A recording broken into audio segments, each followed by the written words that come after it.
Il y a des jours où même les guérisseurs ont envie d'abandonner.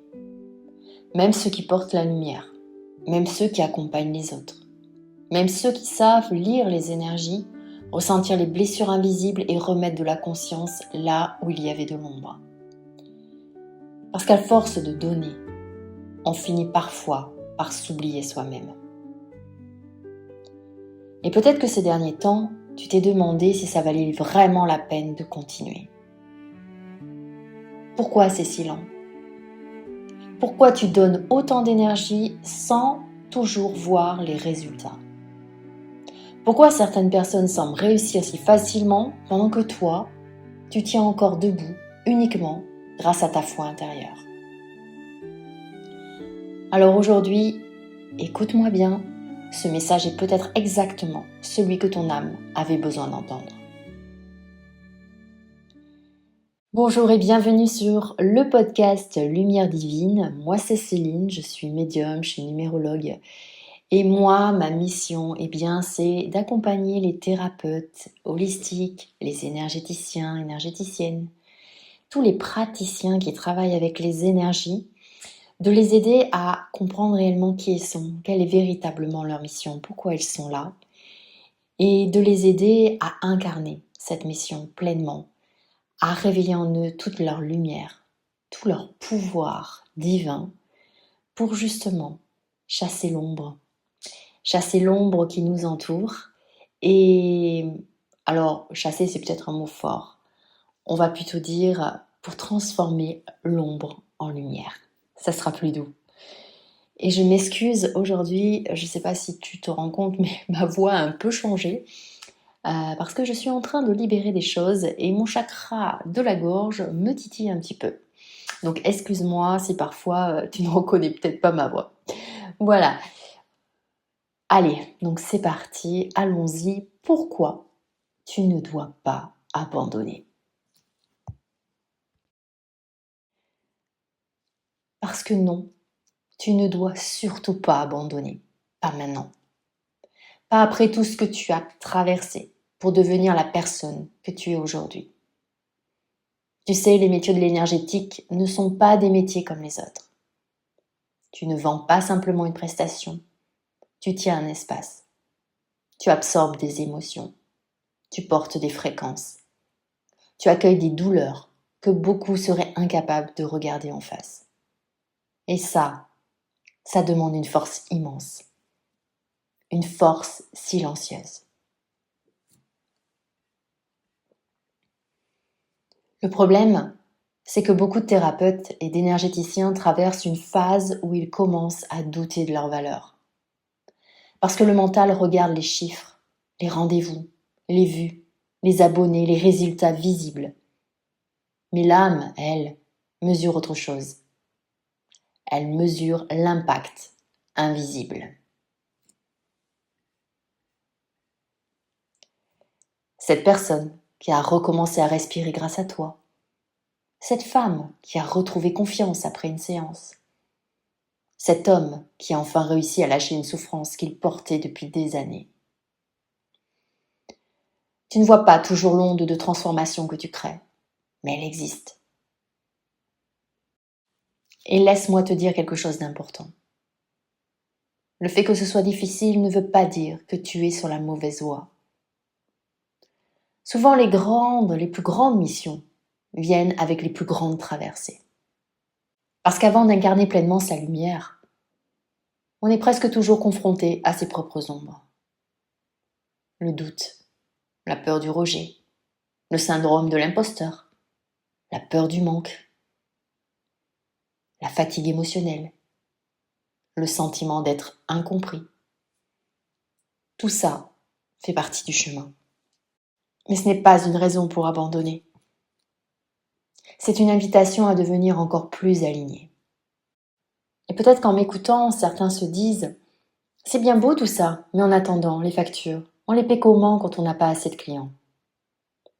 Et tu sais quoi ? Cette question est légitime. Parce qu'on peut être profondément spirituel et vivre malgré tout dans une réalité matérielle. Avoir une mission d'âme ne veut pas dire ignorer ses besoins financiers. Ce n'est pas moins spirituel de vouloir de la stabilité, de la sécurité ou du confort. L'énergie et la matière ne sont pas opposées. Elles sont faites pour travailler ensemble.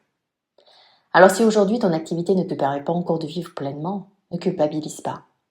Beaucoup de praticiens passent par une phase de transition. Parfois, garder une activité complémentaire pendant un temps. Ce n'est pas un échec, c'est une stratégie d'ancrage. Parce qu'un thérapeute qui vit dans la peur permanente du manque finit souvent par épuiser son énergie, douter de sa valeur et travailler dans une fréquence de survie. Et on ne construit pas une activité alignée durablement depuis l'urgence. Alors oui, fais ce qu'il faut pour sécuriser ta base. Accepte peut-être un travail alimentaire temporaire. Développe tes compétences. Apprends à mieux communiquer. Ose parler de ce que tu fais. Ose être visible. Parce que le problème n'est pas toujours tes capacités. Parfois, c'est simplement que les bonnes personnes ne savent pas encore que tu existes. Et surtout, ne confonds jamais phase de construction avec absence de potentiel. Chaque activité met du temps à grandir. Même les plus belles missions demandent de la patience, de la structure et de la persévérance. Ton rêve ne te demande pas de te mettre en danger. Il te demande de continuer à avancer intelligemment, sans abandonner ce que ton âme sait déjà profondément. Il y a aussi quelque chose d'essentiel que beaucoup oublient quand ils traversent une période de doute. C'est l'importance d'avoir une vision plus grande que la difficulté du moment. Parce que quand on ne regarde que les problèmes quotidiens, les factures, les peurs, le manque de résultats immédiats, on finit par perdre son énergie dans le court terme. Mais quand on regarde devant soi un projet, une vision, un rêve profondément aligné, alors cette vision devient un point d'ancrage, un fil rouge intérieur. Quelque chose qui nous rappelle pourquoi on continue, même quand c'est difficile. Ça peut être un cabinet que tu rêves d'ouvrir, une retraite que tu veux créer, des personnes que tu veux aider, une liberté que tu veux offrir à ta famille, ou simplement la volonté profonde de vivre enfin une vie alignée avec qui tu es réellement. Parce qu'un être humain capable de voir une direction claire développe une force incroyable. La vision nourrit l'énergie. Et souvent, ce n'est pas la fatigue qui nous fait abandonner. C'est le fait de ne plus voir ce vers quoi on avance. Alors garde ton projet vivant. Écris-le, visualise-le, parle-lui, ressens-le déjà comme une réalité en construction. Même si aujourd'hui, tu n'en vois encore qu'un fragment, parce que les grandes transformations commencent toujours deux fois. D'abord dans l'esprit, puis dans la matière. Et parfois, ce fil rouge est précisément ce qui va te permettre de traverser les périodes où tout semble encore incertain. Le monde est en train de changer. Les gens cherchent autre chose. Ils cherchent du vrai, du sensible, du vivant, de la présence, de l'énergie. Et même si parfois tu as l'impression de ne pas avancer, tu es exactement là où tu dois être pour construire quelque chose de solide. Parce qu'on ne bâtit pas une mission d'âme dans la précipitation, on la bâtit dans l'alignement. Alors arrête de croire que tu es en retard. Tu n'es pas en retard. Tu es en construction. Et les périodes où tu crois que rien ne se passe sont souvent les périodes où tout est en train de se réorganiser énergétiquement pour toi. Tu sais ce qui fait abandonner la plupart des gens? Ce n'est pas le manque de talent. C'est le manque de confiance au moment où les résultats ne sont pas encore visibles. Et si tu tiens encore aujourd'hui, malgré les doutes, malgré les remises en question, malgré les tempêtes intérieures, c'est parce qu'il y a quelque chose en toi qui sait que tu n'es pas venu ici pour une vie ordinaire. Tu es venu transmettre, éveiller, soulager, transformer. Et les personnes qui sont destinées à travailler avec toi existent déjà. Elles cherchent simplement quelqu'un qui ose pleinement prendre sa place. Alors cesse de diminuer ton énergie. Cesse de cacher ton feu intérieur pour rassurer les autres. Le monde n'a pas besoin de thérapeutes qui jouent petit. Il a besoin de praticiens alignés, incarnés, puissants et authentiques. Et oui, parfois tu vas être fatigué, parfois tu vas douter, parfois tu vas avoir envie de tout arrêter. Mais rappelle-toi pourquoi tu as commencé. Rappelle-toi ce moment où tu as compris que tu étais appelé à accompagner autrement. Ce n'était pas un hasard, c'était un appel. Et les appels de l'âme ne disparaissent jamais vraiment. Ils attendent simplement que tu décides de leur faire confiance à nouveau. Alors aujourd'hui, respire profondément. Relâche la pression. Tu n'as pas besoin d'avoir tout compris. Tu n'as pas besoin d'être parfait, parfaite. Tu n'as pas besoin d'avoir validé chaque peur avant d'avancer. Tu as simplement besoin de continuer. Un pas après l'autre. Une âme après l'autre. Une transformation après l'autre. Parce que même quand tu ne vois rien, ton énergie travaille déjà.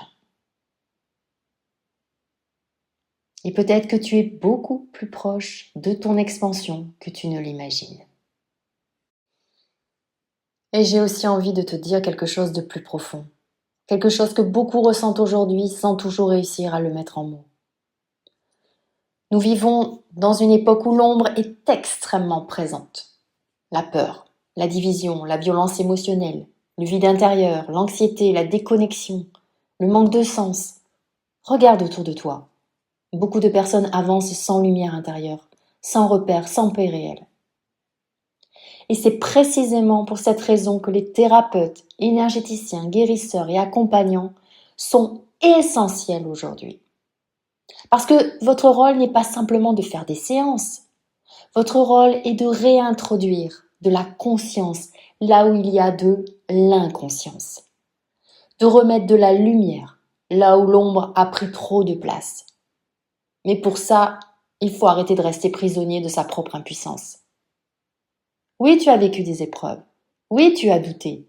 Oui, parfois, la vie t'a fatigué. Mais à un moment, il faut cesser de regarder uniquement ce qui nous manque pour commencer à utiliser pleinement ce que nous portons. Parce que tu n'es pas seulement quelqu'un qui subit le monde. Tu es un alchimiste. Quelqu'un capable de transformer une douleur en éveil, une peur en compréhension, une chute en expansion, de transformer l'ombre en lumière. Et le monde a besoin de personnes qui osent incarner cette fréquence maintenant. Pas demain, maintenant. Parce que chaque fois que quelqu'un choisit de guérir plutôt que de s'effondrer, chaque fois qu'un thérapeute choisit de continuer malgré les obstacles, chaque fois qu'une âme décide de rallumer sa lumière intérieure, c'est tout le collectif qui change subtilement de fréquence. Alors relève-toi, reconnecte-toi à ta puissance, reconnecte-toi à ce feu sacré qui existe en toi. Parce qu'on n'a jamais eu autant besoin de personnes capables d'apporter de la lumière dans un monde qui parfois semble oublier qu'elle existe encore. Alors non, n'abandonne pas maintenant. Pas avant d'avoir vu ce que la vie essaie réellement de construire à travers toi. Pas avant d'avoir rencontré toutes les personnes que tu es destiné à aider. Pas avant d'avoir incarné pleinement la puissance de ce que tu portes. Parce que ton énergie a une place, ta voix a une place, ton message a une place. Et dans un monde qui manque profondément de lumière, ce serait une erreur immense que de décider de t'éteindre. Alors avance, même lentement, même parfaitement, même avec la peur, mais avance. Parce que ta mission, elle, n'a jamais abandonné l'idée de toi. Merci infiniment de m'avoir écouté. Et je te dis à demain pour un prochain épisode de podcast. Ciao!